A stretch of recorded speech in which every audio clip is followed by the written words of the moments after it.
सबका भाजपा जो है इस्तेमाल कर रही है। कोई भी फेयर इन्वेस्टिगेशन नहीं करता है। जो ऊपर से ऑर्डर आता है उसका पालन किया जाता है। किसी को भ्रष्टाचारी बनाना हो तो उस पर केस किया जाता है। और सही मायने में जो भ्रष्टाचारी अगर छूट देना है तो वो ऑर्डर आता है तो उसका दाम जो है निकाल दिया जाता है। तो यही तो हो रहा है बीजेपी में। प्रधानमंत्री को दलित, अति पिछड़ों के जीवन से जुड़े आरक्षण जैसे संवेदनशील मुद्दे पर बात करने से पूर्व पर्याप्त जानकारी प्राप्त कर लेनी चाहिए। ये बातें तेजस्वी यादव ने कही। उन्होंने कहा कि एक प्रधानमंत्री को संविधान और आरक्षण जैसे मुद्दे पर जानकारी का अभाव हो यह उचित प्रतीत नहीं होता है। मॉडल को अच्छे से समझकर उसका अध्ययन करना चाहिए। सबसे पहले 1977 में बिहार में जननायक कर्पूरी ठाकुर ने सभी धर्मों के सामाजिक रूप से पिछड़ी जातियों के लिए आरक्षण की व्यवस्था की थी। मंडल कमीशन की रिपोर्ट में भी सभी धर्मों के सामाजिक रूप से पिछड़ी जातियों के लिए आरक्षण की सिफारिशें की थी। पीएम को यह भी पता नहीं कि उनमें कुछ सिफारिशें लागू हैं। ये तो शुरू से ही हम लोग कह रहे हैं कि दुरुपयोग किया जा रहा है, केवल इस्तेमाल किया जा रहा है। ईडी हो, सीबीआई हो, इनकम टैक्स हो, जितने भी जांच एजेंसी है सबका भाजपा जो है इस्तेमाल कर रही है। कोई भी फेयर इन्वेस्टिगेशन नहीं करता है। जो ऊपर से ऑर्डर आता है उसका पालन किया जाता है। किसी को भ्रष्टाचारी बनाना हो तो उस पर केस किया जाता है। और सही मायने में जो भ्रष्टाचारी अगर छूट देना है तो वो ऑर्डर आता है तो उसका दाम जो है निकाल दिया जाता है। तो यही तो हो रहा है बीजेपी में। इसलिए बहुत ही खतरनाक डिज़ाइन हो रखा है। घोषित इमरजेंसी हो रखी है, तानाशाही चल रही है, जिसके खिलाफ सब देश की जनता लड़ रही है। तो प्रधानमंत्री ने कहा है कि वो धर्म ग्रंथ बता रहे हैं। ओबीसी एसटी का आरक्षण जो है मुसलमानों को, जब तक मैं जिंदा रहूंगा मुसलमानों को नहीं देने दूंगा। आप लोगों को जानकारी में नहीं है, ना प्रधानमंत्री के जानकारी में है।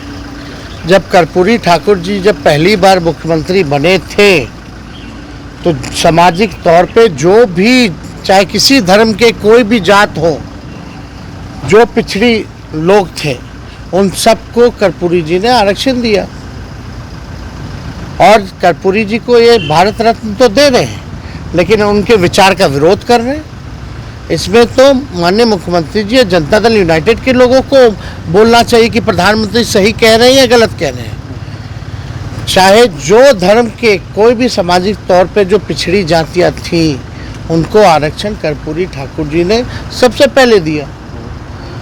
तो ये तो इसलिए हम लोग कह रहे हैं कि भाई ये आरक्षण को ख़त्म करना चाहते हैं, संविधान को ख़त्म करना चाहते हैं, एक के आड़ में सबका आरक्षण ख़त्म करना चाहते हैं।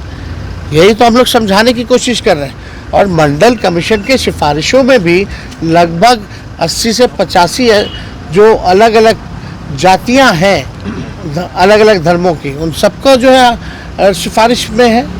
तो संविधान पर आप कहते हैं सिंह कल आ रहे हैं, फिर जेपी नड्डा आ रहे हैं, छपड़ा फिर धीरे धीरे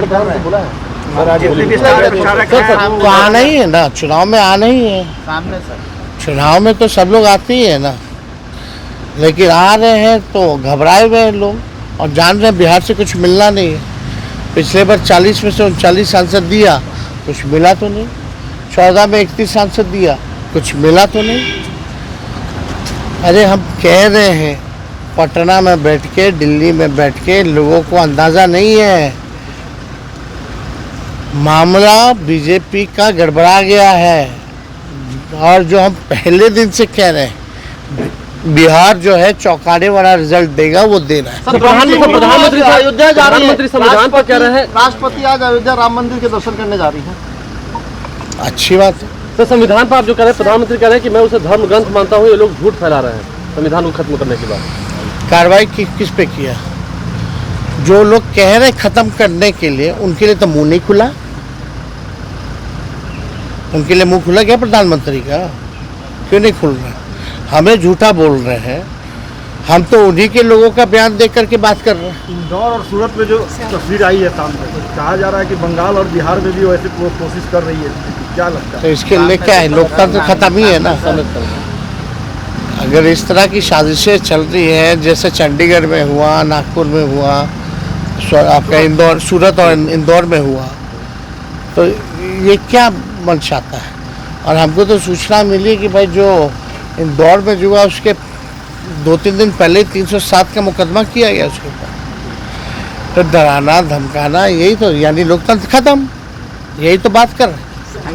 आंखें जो आपका चैनल है उसके लिए और उसके दर्शकों के लिए 2 लाइन की हम शुभकामनाएं अपने ढंग से देते हैं। आप सब में मिठास घुल जाए बांसुरी और बीन की तरह, और लोग आपको भी प्यार करने लगे वैक्सीन की तरह। हंसते रहें, मुस्कुराते रहें और देखते रहें आंखें न्यूज 24।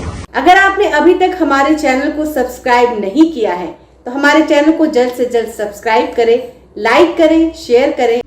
अगर आप भी अपने दुकान, प्रतिष्ठान, school, college, coaching centre, restaurant, cafe का विज्ञापन देना चाहते हैं, वो भी किफायती दर पर, तो आंखें न्यूज 24 लेकर आया है आपके लिए एक सुनहरा मौका। आंखें न्यूज 24 न्यूज पोर्टल की दुनिया में बिहार का सबसे उभरता हुआ चैनल, जहां बिहार झारखंड से जुड़े तमाम बड़ी खबरें देखने को मिलती है। तो देर किस बात की, आज भी जुड़े आंखें न्यूज 24 के साथ संपर्क करें हमारे व्हाट्सएप नंबर 8935876430 पर। क्या आप पत्रकारिता के क्षेत्र में अपना कैरियर बनाना चाहते हैं? तो आज ही Royal Ashoka Institute of Mass Communication and Journalism में अपनी जगह सुनिश्चित करें।